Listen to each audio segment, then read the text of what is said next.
Bien, hoy vamos a dar el tema de rodilla.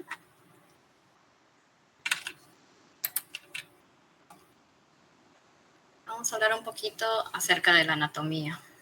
Bueno, esto es una articulación grande y compleja del cuerpo y comprende tanto al hueso femoral como en su porción distal, correspondiente a ambos cóndilos, y al hueso tibial en su porción articular, que son los platillos. Y luego también comprende a la rótula, que es un hueso sesamoideo. Si hablamos de la parte articular, tiene dos tipos de articulaciones, una bicondilia. Esta se trata de cuando se ajusta firmemente por dos estructuras fibrocartilaginosas. En este caso, comprenderían los meniscos. Y la femoropatelar, que es una diartrosis. ¿Qué funciones cumple esta articulación? Soporte de peso y permite la bipedestación, facilita la locomoción, como ser caminar, correr, saltar, y amortigua el impacto. Pasando un poco a la anatomía ligamentaria, comprende 4 ligamentos principales, que es el ligamento cruzado anterior, que esto se encuentra en la pared posterolateral de la muesca intercondila anterior hacia la espina tibial.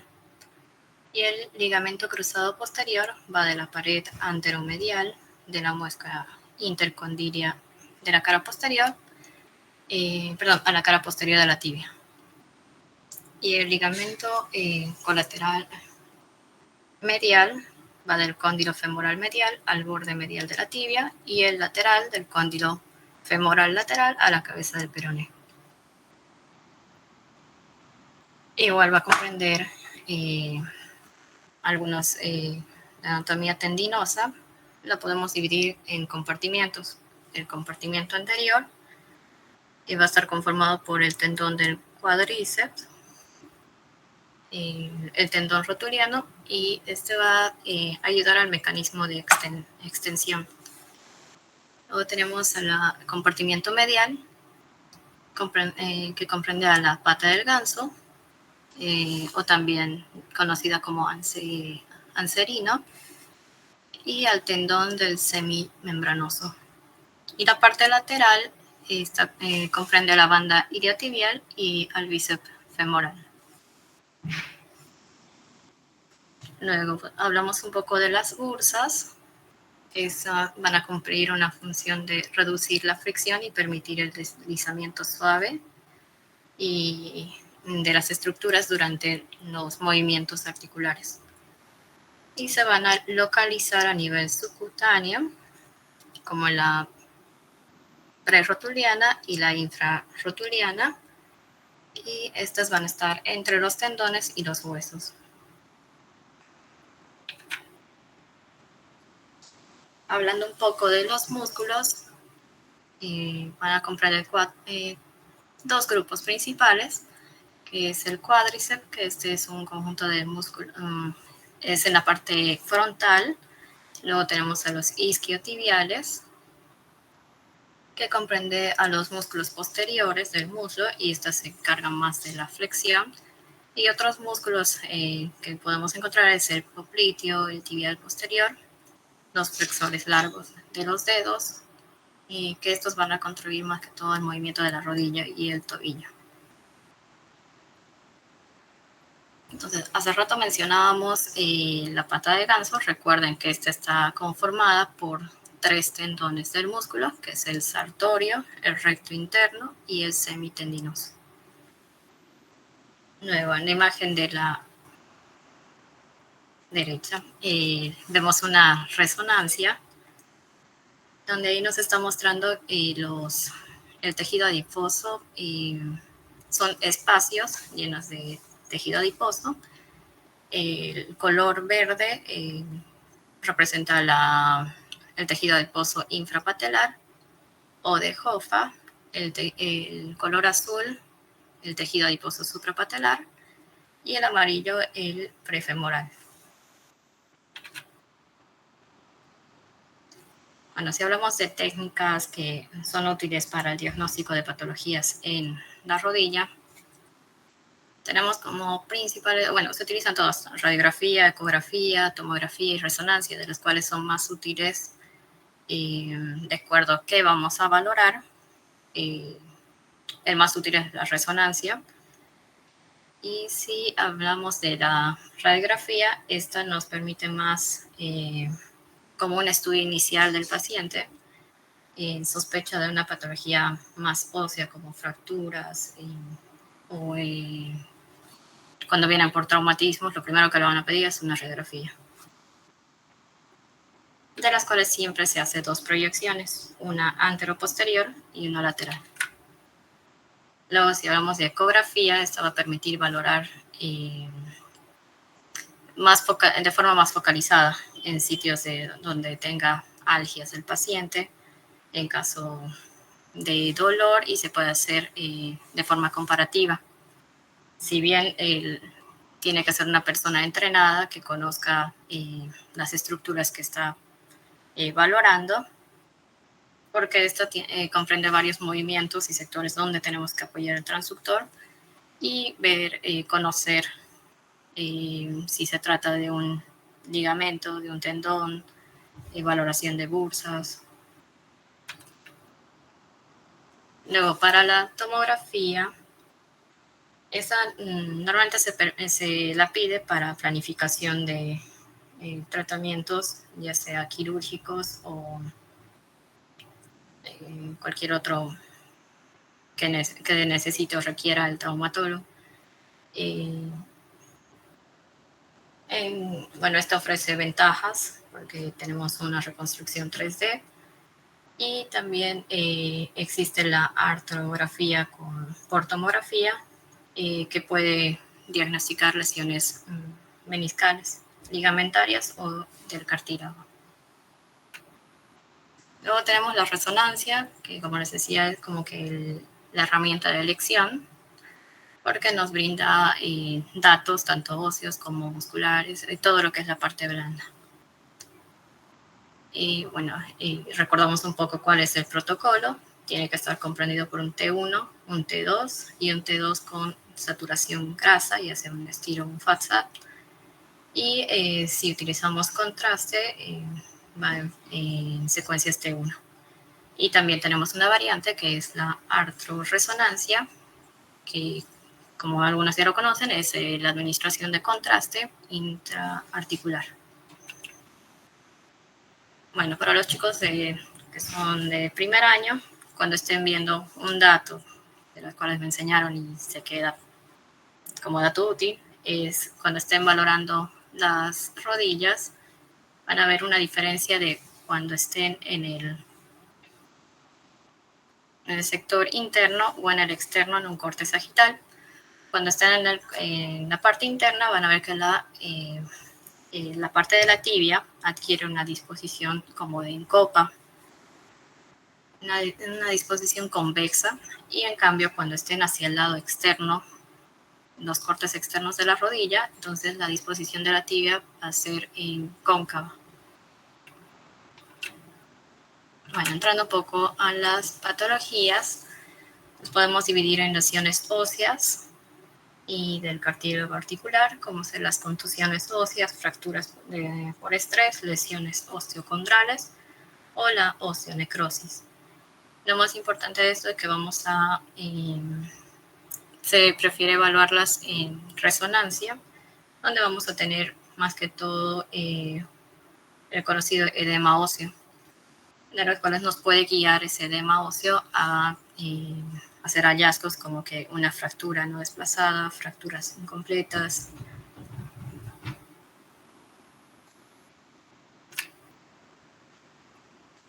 No, sí, van a ver que cada fractura van a estar como que tienen sus distintas clasificaciones de acuerdo a los segmentos que estén afectados.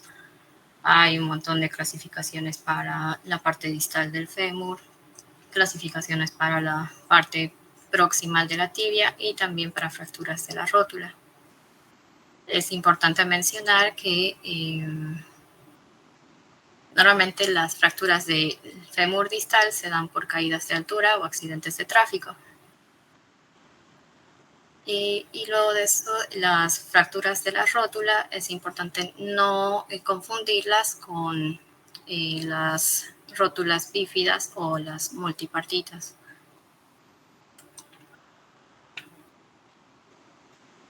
Bien, entonces acá tenemos unos 3 ejemplos. En la imagen de arriba se visualiza una fractura de la tibia. En la primera imagen, la que dice A, es una radiografía anteroposterior, donde se visualiza una fractura no desplazada del platillo tibial lateral.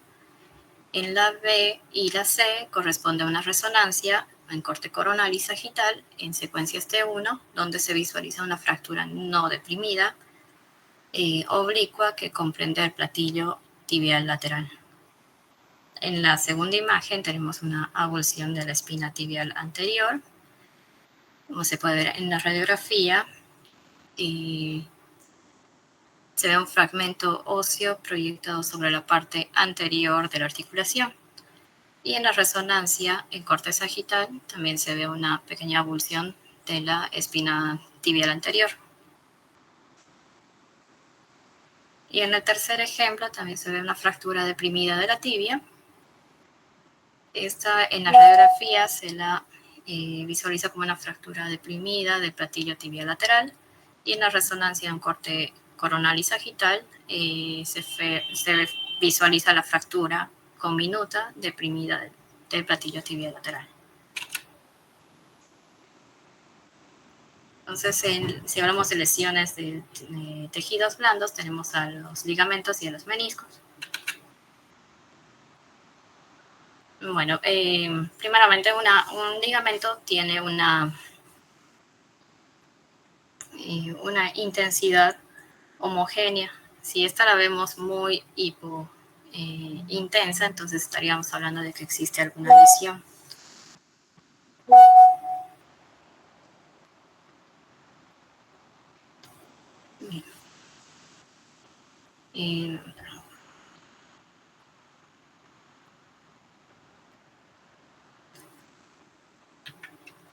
Bueno, si hablamos del ligamento cruzado anterior, normalmente estas tienen lesiones que ocasionan, este tipo de lesiones ocasionan inestabilidad y pueden estar asociadas a lesiones meniscales y del cartílago articular. Si elegimos un método, se prefiere la resonancia porque tiene mayor sensibilidad y especificidad. El ligamento cruzado anterior es el ligamento que presenta lesiones frecuentes por un mecanismo de rebote y rotación. Entonces, un signo de ruptura va a depender tanto del grado como del tiempo de evolución. Si hablamos de una fase aguda, vamos a ver pérdida de continuidad de las fibras con área hiperintensa adyacente. Podemos guiarnos en una secuencia T2 para ver el edema o la hemorragia. Vamos a tener una imagen amorfa, como si hubiera un efecto de masa en el área afectada. Y bueno, si hablamos de una fase subaguda, hablamos de fase subaguda cuando ya pasó más de 2 a 4 semanas, entonces los cambios son más notorios porque el ligamento se encuentra más horizontalizado y retraído. Y en una fase crónica, los cambios, estos son arriba de las 6 semanas, los cambios son más visibles porque puede existir una ausencia de ligamento o atrofia o retracción. Entonces, en base a estos cambios, también podemos guiarnos por el tiempo de evolución. Entonces, viendo algunos ejemplos, en la imagen A tenemos una ruptura aguda del ligamento cruzado anterior, donde en corte sagital en T1, la primera imagen, la segunda imagen, un corte sagital en T2, y la tercera imagen, una secuencia de STIR, donde no se visualiza el ligamento cruzado anterior y alrededor existen cambios inflamatorios, entonces nos habla de una ruptura reciente. Una ruptura subaguda correspondería a la segunda imagen. donde el ligamento cruzado anterior se lo visualiza horizontalizado. Y en la tercera imagen estaría un estadio crónico, donde hay alteración de la señal y engrosamiento de las fibras, con una solución de continuidad a nivel del tercio medio, y esto nos habla de una ruptura crónica. Existen otros signos indirectos que podrían guiarnos, como ser las contusiones óseas, los trazos fracturarios o desplazamiento anterior de la tibia sobre el fémur.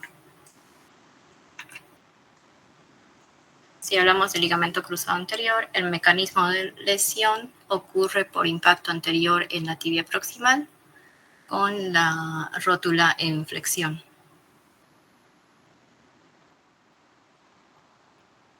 Y estas se asocian a daños en las esquinas posterolaterales o rupturas a nivel del tercio, que se localizan a nivel del tercio medio del ligamento. Los hallazgos que podríamos tener son muy similares a los del ligamento cruzado anterior. Tenemos dos ejemplos. En la imagen A se visualiza una ruptura completa del ligamento cruzado posterior, donde no se ve el ligamento cruzado posterior y se ven cambios inflamatorios adyacentes. Y en la imagen B existe una solución de continuidad a nivel del ligamento cruzado posterior en su tercio proximal. Bien, si hablamos de lesiones del ligamento colateral medial, estas ocurren por un mecanismo de valgo forzado y se asocian con la rotación, que pueden también afectar tanto al ligamento cruzado anterior como también a los meniscos.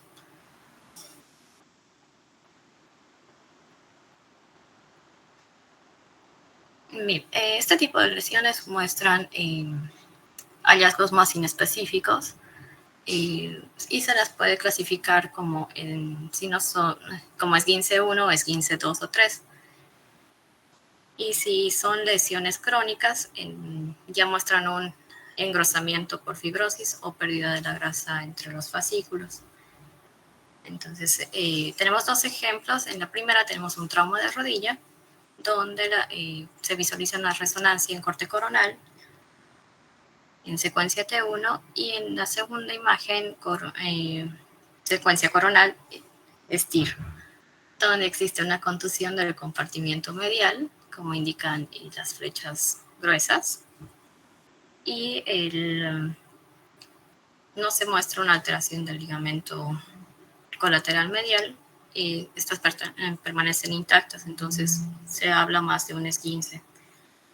Y en la segunda imagen tenemos una ruptura completa del ligamento colateral medial, donde existe una solución de continuidad en las fibras del ligamento.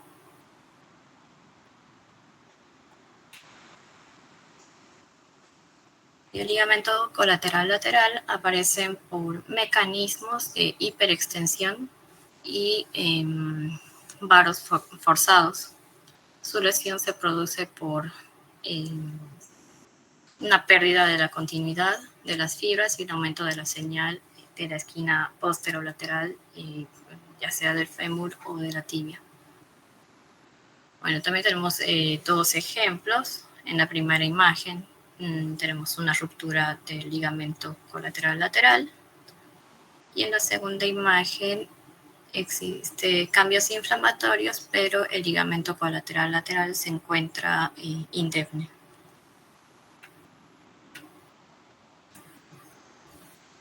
Bien, hablando un poco de los meniscos, primero tenemos que recordar cómo es la estructura de los meniscos y las diferencias entre uno interno y el externo. Entonces, estas son estructuras fibrocartilaginosas de morfología triangular, si la vemos en un corte coronal y sagital, y tienen una morfología en C, si la evaluamos en un corte axial. Estas están ubicadas a nivel intraarticular entre el fémur y la tibia. Bien, algunas diferencias entre la medial y el lateral. El medial se encuentra dentro del compartimiento medial es más, su configuración es más abierta y más amplia. Y el cuerno posterior es un poco más grueso que el cuerno anterior.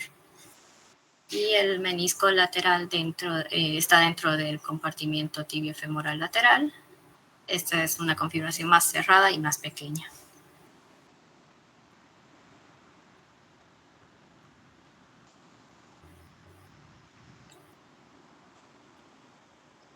Entonces, recordemos la función que hablamos al principio, se encarga de la amortiguación, de absorber impactos, estabilizar y la transmisión de carga. Las patologías principales que podemos encontrar de origen meniscal es las rupturas y las degeneraciones. Bien, si hablamos de degeneración meniscal, estas se van a clasificar en 3 grados. El grado 1 va a tener una hiperintensidad, ya sea redonda, que se comunica con las superficies articulares. Es como lo vamos a ver, no llega a comunicarse, con las superficies articulares. Y comprende, es de aspecto mucoide y no tiene significado clínico. Si hablamos de un grado 2, igual vamos a tener una hiperintensidad lineal. Esta sí va a llegar a contactar ambas superficies articulares. Y si hablamos de un grado 3, entonces estamos hablando de ya correspondientes a una ruptura.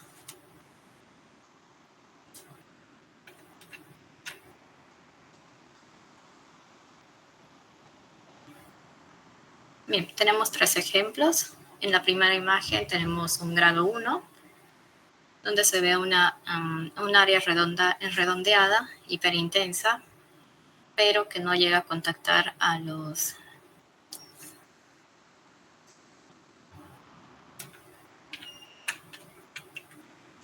no llega a contactar las superficies. ¿Bien? En el grado 2 tenemos la segunda imagen, corresponde a la segunda imagen, que se ve una imagen hiperintensa, que esta llega a contactar ambas superficies.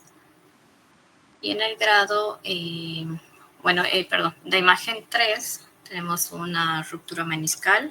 Esta se ve en una imagen hiperintensa en sentido oblicuo. Este tipo de imágenes que es en sentido oblicuo son las que tienden a confusión de decir que es un desgarro o simplemente puede terminar una anomalía en la parte posterior. Entonces, estas son las que dan más confusión al momento del diagnóstico. Si hablamos de rupturas, existen varios tipos de rupturas, de las cuales clasificamos principalmente como horizontal y verticales. Las horizontales como vemos en el ejemplo, van a ser una línea paralela al platillo tibial, y esta va a separar el menisco en una parte superior y en una parte inferior.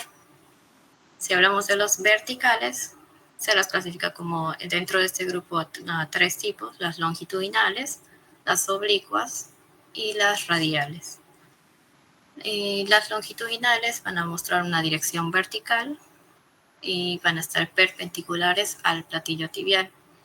Las oblicuas muestran, como el nombre lo dice, una dirección oblicua al menisco, y las radiales normalmente se dan por ruptura de la parte interna si lo vemos, del triángulo meniscal. Y luego existen otras variantes como células complejas y las de asa de cubo o las de asa de balde.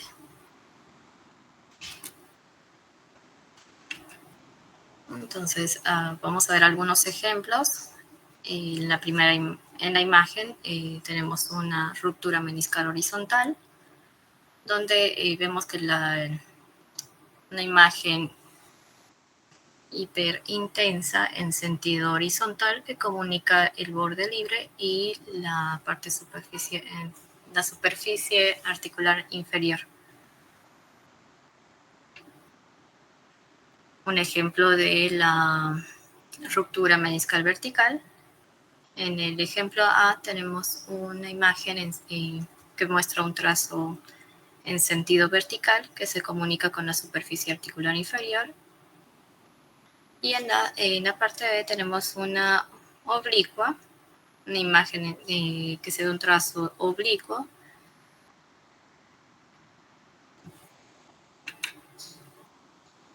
Bien, otro tipo tenemos las radiales, es un tipo de ruptura meniscal dentro del grupo de las rupturas meniscales verticales, y estas se propagan en forma perpendicular al eje principal. Entonces existen como que tres tipos de signos radiológicos en este tipo de rupturas, que tenemos como uno el triángulo truncado, como la primera imagen, que muestra al menisco, si lo vemos en un corte sagital, que muestra una intensidad y una terminación abrupta. Entonces a eso se le llama como un triángulo truncado.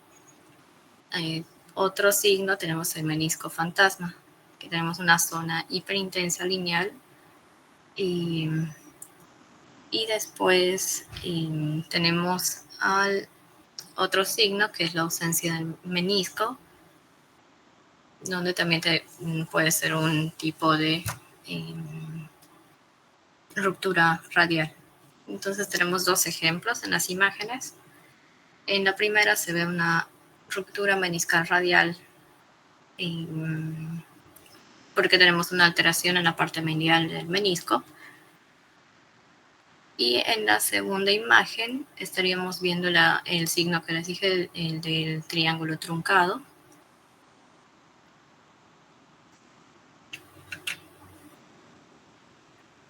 Otro tipo de rupturas es las rupturas meniscales complejas. Esta comprende a dos o más tipos de rupturas.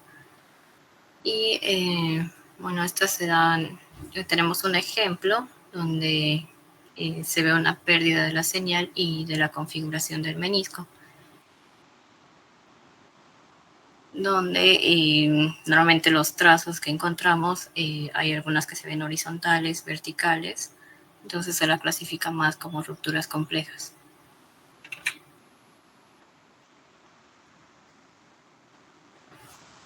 Bien, otro tipo de ruptura es la asa de Balde, o también conocida como doble ligamento cruzado posterior, o también como el menisco invertido. Es un desgarro de tipo vertical, longitudinal, y esta va a mostrar un desplazamiento de la porción medial hacia la escotadura intercondílea. Entonces es como si fuera un desgarro vertical, pero que esta va a estar desplazada. Esta se da normalmente con mayor frecuencia en los meniscos internos, y tenemos dos ejemplos en la primera. Se muestra lo que les decía, el doble ligamento cruzado posterior. Entonces es un signo como que nos va a guiar a que existe una ruptura de este tipo en asa de Balde. Y en la segunda imagen es una artroresonancia, porque tenemos contraste interarticular, en la cual se muestra más el desplazamiento medial del fragmento. Y luego tenemos las subluxaciones meniscales, como podemos ver en el ejemplo, que es un desplazamiento tanto anterior y lateral del cuerno anterior, como se ve en el ejemplo. Y hay también existe una contusión ósea asociada.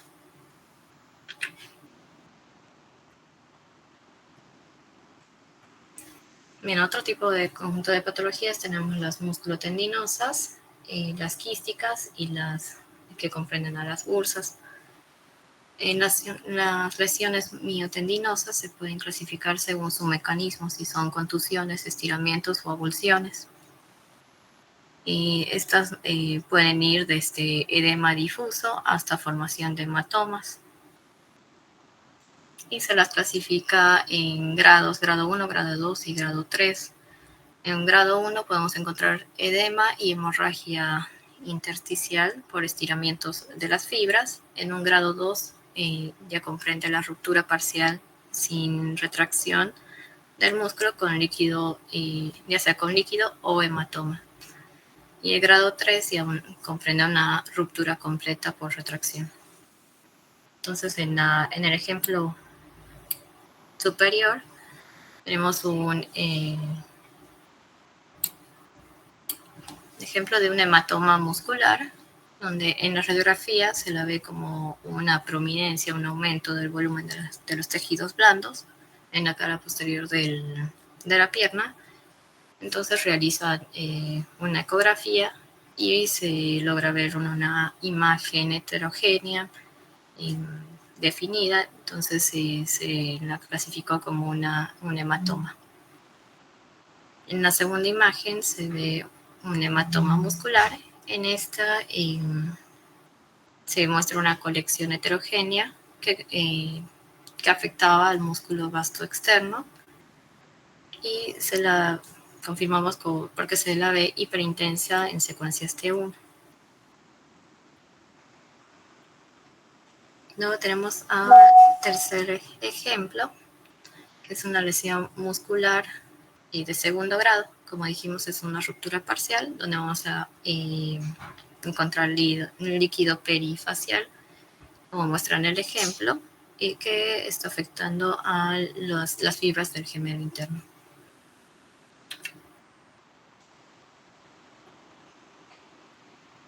Bien, otro ejemplo es el quiste de Baker, que este es o también conocido como quistes popliteos, son lesiones líquidas de origen sinovial que surgen en la fosa posterior entre la cabeza medial de los tendones del gastrocnemio y el semitendinoso. Estas se comunican con la articulación de la rodilla y normalmente están localizadas a nivel de la línea media articular.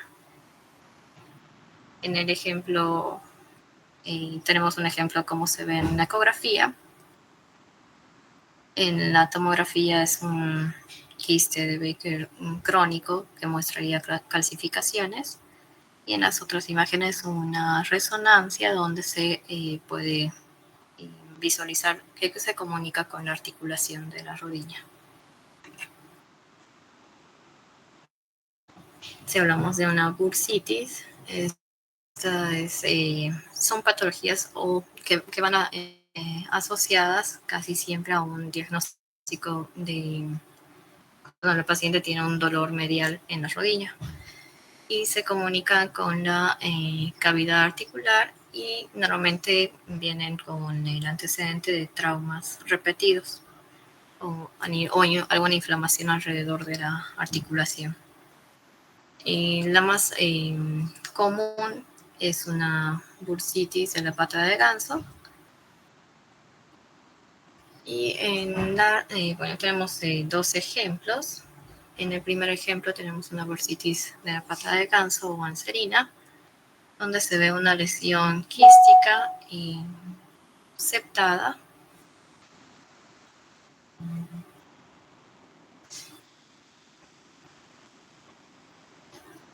Que está en íntima relación con los tendones. Y en la segunda imagen igual tenemos una bursitis de tipo serina, que como ven en esta está desplazando los tendones y es más amplia. Luego otro tipo de patologías es la enfermedad de Hoffa, que al principio explicamos que hay espacios de tejido adiposo. Entonces, normalmente estos pacientes vienen por dolor de rodilla que no encuentran una causa y casualmente encuentran un hallazgo que muestra por resonancia un aumento de la intensidad a nivel de este espacio de tejido adiposo.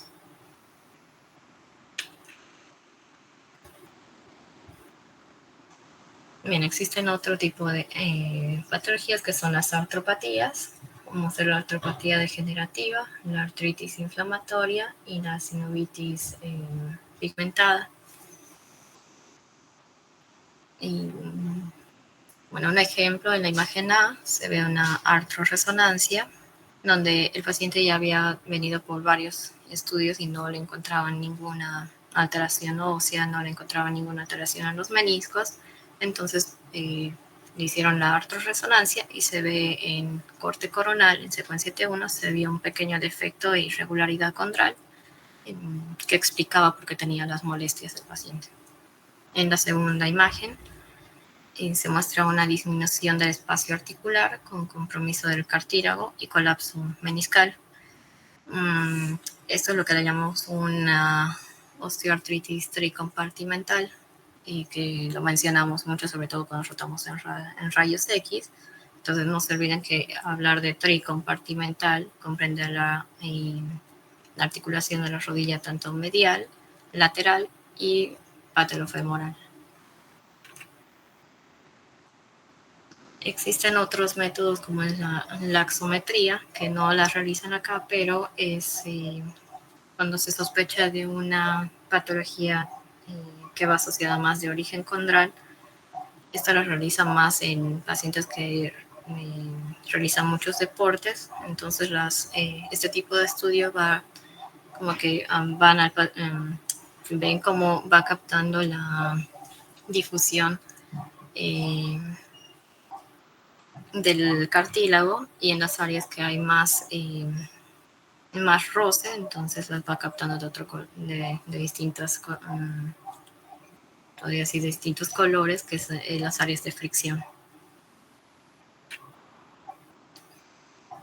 Bien, hablando de las infecciones, las podemos clasificar tanto de partes blandas, si hablamos de una celulitis, una fascitis, una piomiositis, y también tenemos en este grupo las artritis sépticas y la osteomielitis. En la celulitis, bueno, es más una infección del tejido subcutáneo. Podemos ver en la primera imagen donde encontramos el tejido subcutáneo con estrías y bandas líquidas, donde nos explica que hay una afectación del tejido celular subcutáneo, que esta puede estar asociada a edema de partes blandas.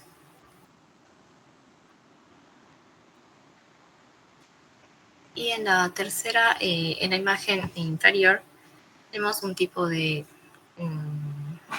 absceso, que es la de Brody, que esta se va a caracterizar porque es una osteomelitis en subaguda focalizada en un solo sector, y su localización más frecuente es a nivel de las metáfisis.